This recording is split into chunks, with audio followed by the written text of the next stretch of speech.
ప్రభునందు అత్యంత ప్రియులైనటువంటి మా ప్రియులందరికీ ప్రభునామన మీకు మా శుభావందనాలు తెలియజేస్తున్నాం. పరిశుద్ధ గ్రంథం బైబిల్లో నుండి ప్రసంగి గ్రంథం 7:8 కార్యారంభం కంటే కార్యాంతము మేలు అనేటువంటి ఈ భాగాన్ని అనుసరించి చివరి దినాలంటే మనం కూడా ఆరంభం కంటే అంత దినాల్లో ఉంటున్నాం. దేవుని బిడ్డలారా, గత దినాల నుంచి మనము దేవుని యొక్క వాక్యాన్ని ధ్యానిస్తున్నాం. ఈ దినం కూడా ఆమోసు గ్రంథము 1వ అధ్యాయము 6వ వచనం నుండి 6-8 వచనాలు, ఈ 3 వచనాలను గురించినటువంటి సత్యము మనము తలంచుదాము. గమనించండి. యెహోవా సెలవిచ్చినది ఏమనగా, గాజా 3 సార్లు 4 సార్లు చేసిన దోషమును బట్టి నేను తప్పకుండా దాన్ని శిక్షించును. ఏలయనగా ఎదోము వారికి అప్పగింపవలనని తాము చెరపట్టుకున్న వారందరినీ కొనిపోయిరి. గమనించండి. గాజా యొక్క ప్రాకారమైన నేను అగ్ని వేసేదను, అది వారి నగరులను దహించదను. అడ్షోదు నివాసులను నిర్మూలం చేతును, అష్కలోనులోను రాజదండం వహించిన వాడు ఉండకుండా నిర్మూలం చేతును. ఇంకను శేషించి ఉన్న ఫిలిష్తీయులను క్షేమగునట్లు నేను ఎక్రోను మొత్తదనని ప్రభు యెహోవా సెలవిచ్చున్నాడు. గమనించండి. గాజాని గురించినటువంటి యొక్క సందర్భాన్ని నేను మీకు గుర్తు చేయాలని తలస్తూ ఉన్నాం. దేవుని బిడ్డలారా, ఈ గాజా అనేటువంటి యొక్క ఈ స్థలమును గురించి మనము చూడాలంటే ఆది కాండంలోనే మనకి భాగం రాయబడి ఉంటుంది. ఆది కాండంలోనే గాజాని గురించి 10వ అధ్యాయం 19వ వచనంలో ఉంటుంది గాజా గురించి. కాబట్టి గాజా అనేటువంటి ప్రాంతానికి వస్తే ఫిలిష్తీయుల యొక్క పట్టణాలలో ముఖ్యమైనటువంటి యొక్క పట్టణము గాజా. ఇది ఇశ్రాయేల్ యొక్క దేశమునకు, కాబట్టి ఫిలిష్తీయులకు ముఖ్య పట్టణాలలో ఒక పట్టణం ఏది? గాజా. ఇది మధ్యధరా సముద్ర తీరమున యూదాకు పశ్చిమగా ఉంటుంది. యూదా దేశానికి ఇప్పుడు కూడా మనకు ఇశ్రాయేల్ యొక్క దేశంలో మనదాకా కూడా గాజా అనేటువంటి స్థలాన్ని గురించి మనము వింటూ వచ్చినాం, యుద్ధంలో గురించినటువంటి. అందుకనే ఇజ్రాయేళ్లకు లేక యూదులకు ప్రక్కనే ఎవరున్నారంటే ఫిలిష్తీయులు ఉన్నారు. ఫిలిష్తీయుల యొక్క పట్టణాలు 5 పట్టణాలు మనకు తెలుసు. కాబట్టి ఫిలిష్తీయుల గురించినటువంటి ఈ గాజాను గురించినటువంటి శిక్ష తీర్పు, అందుకనే ఇంత ముందే నేను చదువుతూ వచ్చినాను. గమనించవలసిన విషయం అంటే ఆమోసు గ్రంథము 1వ అధ్యాయం 2వ వచనంలో అతడు ప్రకటించినది ఏమనగా, యెహోవా సియోనులో నుండి గర్జించుతున్నాడు, యెరూషలేములో నుండి ఆయన స్వరము వినబడుచున్నాడు అంట. దేవుడు ఎవరిని కూడా విడిచిపెట్టాడు. అందుకొరకనే ఇక్కడ దమస్కు గురించి మనం చూసినాము. ఈ దినమున గాజా గురించినటువంటి విషయం 3 సార్లు 4 సార్లు చేసిన దోషమును బట్టి నేను తప్పకుండా దాన్ని శిక్షిస్తాను. దేవుడు ఎట్టి పరిస్థితుల్లోనూ బైబిల్లో ఉన్న ప్రకారము ఎటువంటి దుర్మార్గుడైనా ప్రభువుని క్షమాపణ అడిగితే ప్రభు క్షమిస్తాడు. కానీ దేవుడు దోషిని నిర్దోషిగా ఎప్పటికి కూడా ఎంచడు. దేవుడు దోషిని నిర్దోషిగా ఎంచడు. అందుకనే శిక్షిస్తాడు. 3-4 తరముల వరకు కూడా తండ్రుల దోషము కుమారుల మీదకి రప్పిస్తానని మనకు బైబిల్లో రాయబడి ఉంది. అందుకనే నిర్గమాకాండము 34లో కూడా ఈ మాట రాయబడి ఉంది. దేవునికి 34వ అధ్యాయంలో దేవుడు ఎలాంటి దేవుడు అనంటే, దేవుడు దయగలిగినటువంటి యొక్క దేవుడు, కరుణగలిగినటువంటి యొక్క దేవుడు. కానీ ఆయన ఎట్టి పరిస్థితుల్లోనూ దోషిని అంటే నేరస్తుని ఆయన శిక్షిస్తాడు, కానీ ఆయన ఒప్పుకోడు. అందుకనే 34వ అధ్యాయం నిర్గమాకాండం 34లో 6లో అతని ఎదుట యెహోవా అతన్ని దాటి వెళ్ళుచు, యెహోవా కనికరమును దయ దీర్ఘశాంతము విస్తారమైన కృపాసత్యములు గల దేవుడైన యెహోవా ఆయన 1000 మందికి కృపను చూపును, దోషమును అపరాధమును పాపమును క్షమించును. గాని ఆయన ఏమాత్రము దోషులను నిర్దోషులుగా ఎంచక 3-4 తరముల వరకు తండ్రుల దోషమును కుమారుల దోషము కుమారుల మీదకి రక్ష. అందుకని వారు 3-4 సార్లు చేసినట్టు దోషాన్ని బట్టి దేవుడు వారిని శిక్షిస్తున్నటువంటి సందర్భం మనకు కనబడుతుంది. కాబట్టి దేవుని బిడ్డలారా, ఈ యొక్క గాజాని గురించినటువంటి విషయాలు నేను కొన్ని మీకు గుర్తు చేయాలని తలస్తున్నాను. ఈ గాజాని గురించినటువంటి విషయం ఏంటంటే, న్యాయాధిపతుల గ్రంథంలో మనకు కనబడుతుంది. ఏంటంటే న్యాయాధిపతుల గ్రంథము 16వ అధ్యాయం. గమనించండి. ఈ గాజాని గురించి కొన్ని విషయాలు నేను మీకు గుర్తు చేయాలని తలస్తున్నాము. గాజా 16వ అధ్యాయంలో సంసోను 1వ వచనం, తర్వాత సంసోను గాజాకు వెళ్ళి వేశ్యనొకతిని చూసెను, ఆమె యొద్ద చేరును. ఎవరు? సంసోను యొక్క విషయం. ఇదే సంసోన్ని వారు పట్టుకున్నటువంటి సందర్భం కూడా మనకు కనబడుతుంది. గమనించండి. 21వ వచనం కూడా 6వ అధ్యాయము 21 భాగం తర్వాత చదువుకోండి. ఇక్కడ జరిగిన సందర్భాలు, సంసోను గురించి, దేలీలా గురించి ఇవన్నీ మనకు తెలిసినాయే. 21వ వచనం, అప్పుడు ఫిలిష్తీయులు అతన్ని పట్టుకొని అతని కన్నులను ఊడదీసి గాజాకు తీసుకొని వచ్చి ఇత్తడి సంఖ్యల చేత అతన్ని బంధించిరి. అతడు బంది గృహంలో తిరిగలి విసురువాడాయను. అయితే అతడు క్షౌరం చేయబడిన తర్వాత అతని తల వెంట్రుకలు తిరిగి మొల్చుటకు మొదలుపెట్టెను. ఫిలిష్తీయుల సర్దారులు తమ దేవత మన శత్రువైన సంసోను మన చేతికి అప్పగించి ఉన్నదని చెప్పుకొని తమ దేవత అయిన దాగోనుకు మహాబలి అర్పించుటకు పండుగను ఆచరించుటకు కూడుకొండ్రి. చెప్పండి, దాగోను యొక్క దేవత ఎక్రోను లేక గాజాలో ఏముందంటే దాగోను యొక్క దేవత ఉన్నట్లుగా దానికి బలి ఇవ్వడానికి కొరకు తీసుకుని వచ్చినారు.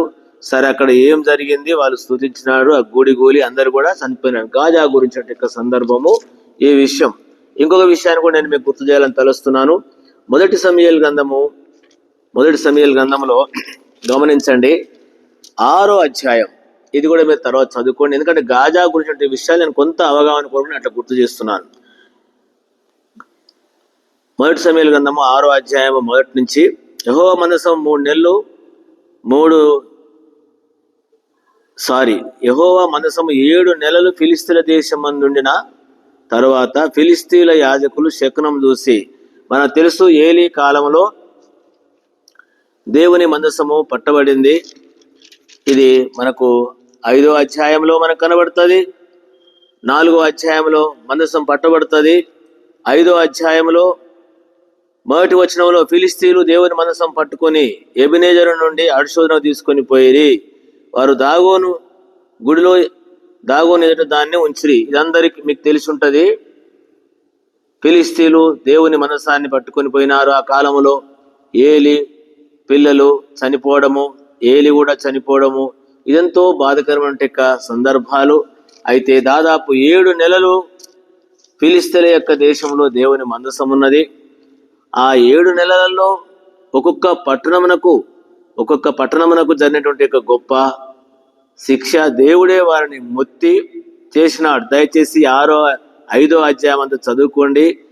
మొదటిదిగా చూస్తే అక్కడ దేవాలయంలో పెడితే దాగోను యొక్క దేవత పడిపోవడము, వాళ్ళకు అక్కడి నుంచి గడ్డల రోగాలు రావడము, అక్కడి నుంచి వాళ్ళు గాజాకు పంపడము, తర్వాత గాతునకు పంపడం అడ్షోదు నుండి, అక్కడి నుంచి ఎక్రోనుకు పంపడము, ఇదంతా జరిగినటువంటి సందర్భం. తిరిగి అక్కడి నుంచి వాళ్ళు తిరిగి ఇశ్రాయేల్ యొక్క దేశానికి మళ్ళా వారు కొత్త బండి మీద పంపినారు వారు. కాబట్టి ఆ 5 పట్టణాల గురించి నేను మీకు ఒకసారి గుర్తు చేస్తూ ఉన్నాను. మొదటి సమూయేలు గ్రంథము 6వ అధ్యాయము 17 నుండి, అపరాధమైన అర్పణగా ఫిలిస్తీన్లు చెల్లించిన బంగారపు గడ్డలు ఏవనగా అడ్షోదు వారి నిమిత్తం 1, గాజా వారి నిమిత్తం, మనం గాజాను గురించి చూస్తున్నాం కదా, గాజా వారి నిమిత్తము 1, అష్కలోను వారి నిమిత్తము 1, గాతు వారి నిమిత్తము 1, ఎక్రోను 5 పట్టణాలు. 5 పట్టణాలలో గాజా ముఖ్యమైనటువంటి పట్టణము. ఇది మంచి పట్టణం. మంచి పట్టణం అంటే యుద్ధానికి అంత పవర్ కలిగినటువంటి పట్టణం ఆ పట్టణం. అందుకొరకనే అయినా కూడా వారు చేసినట్టు ద్రోహాన్ని బట్టి, శిక్షను బట్టి దేవుడు ఏం చేయబోతున్నాడు, వాళ్ళని శిక్షించబోతున్నాడు. కాబట్టి దేవుని బిడ్డలారా గమనించండి, దేవుడు ఎవరిని కూడా విడిచిపెట్టేటువంటి వారు కాదు. కాబట్టి గాజా విషయంలో మనం ఎరగవలసినటువంటి సత్యం ఇది. ముఖ్యమైన పట్టణమైనా కూడా వారికి వచ్చేటువంటి శిక్ష, తీర్పు కలిగినటువంటి సందర్భం. ఇంకొక విషయాన్ని కూడా నేను గుర్తు చేయాలని తలుస్తున్నాను. ఎందుకంటే గాజాను గురించినటువంటి శిక్ష జెఫన్యా గ్రంథము 2వ అధ్యాయంలో ఈ విధంగా వ్రాయబడి ఉంటుంది. గమనించండి, 4వ వచనము, గాజా పట్టణము నిర్జనమగును అంట. ఒకవేళ ఈ విషయం తర్వాత మీరు చదువుకోండి.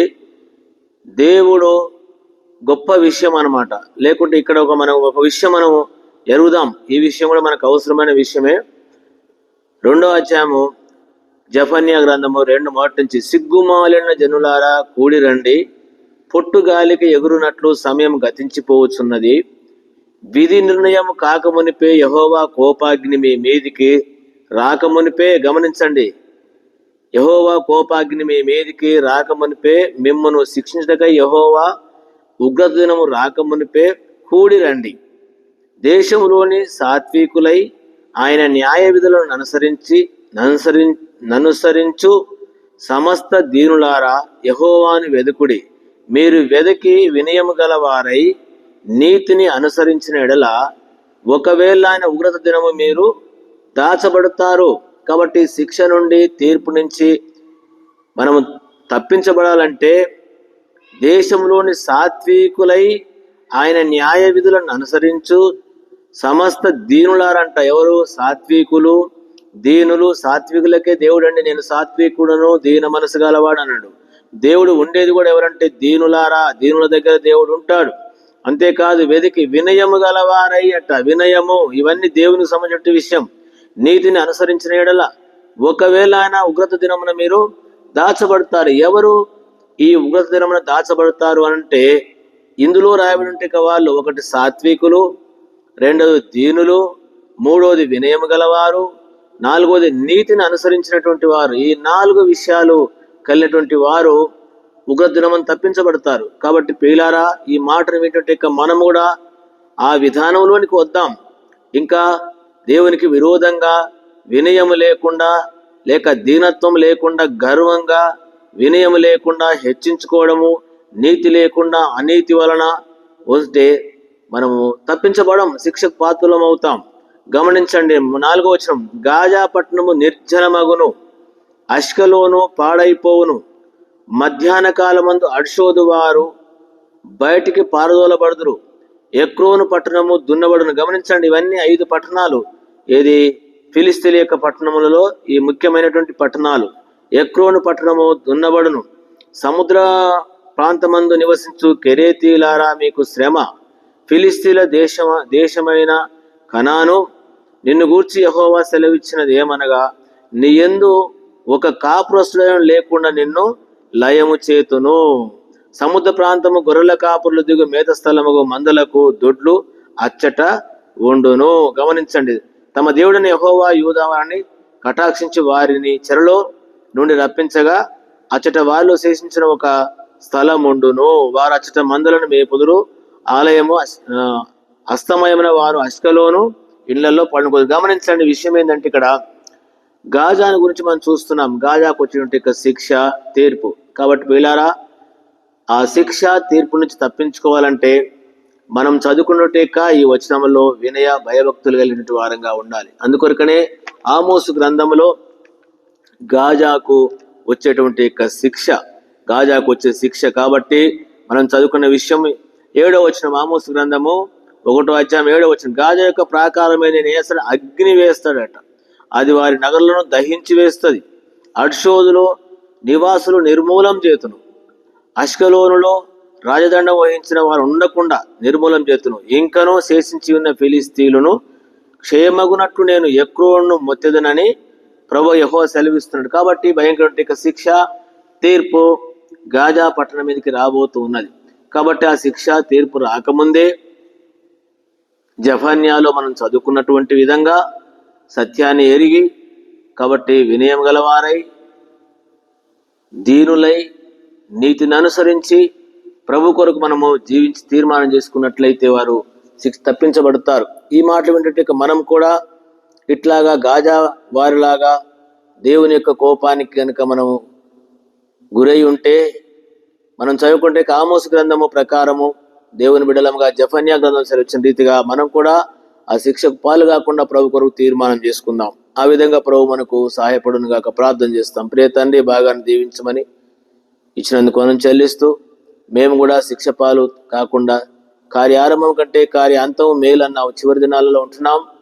కాబట్టి మాకు ఇచ్చిన పరిశుద్ధ గ్రంథాన్ని మేము చదివినటువంటి వారమై నీ మాటలు అనుసరించి రాబోయేటువంటి ఆ శ్రమ కాలంలోనూ ఆ భయంకర శిక్ష దాచబడేటువంటి వారంగా ఉండకు మా ప్రియులు మేము ఉండడానికి సహాయపడమని వదనాలు చెల్లిస్తూ కృపను కోరుకుంటూ యేసు ప్రభునామమున ప్రార్థించి వేడుకుంటున్నాం తండ్రి. ఆమేన్. మన తండ్రి దేవుని యొక్క ప్రేమ, మన ప్రభువైన యేసుక్రీస్తు కృప, పరిశుద్ధాత్మ సహవాసం మనందరి తోడైయుండును గాక. ఆమేన్. ఆమేన్.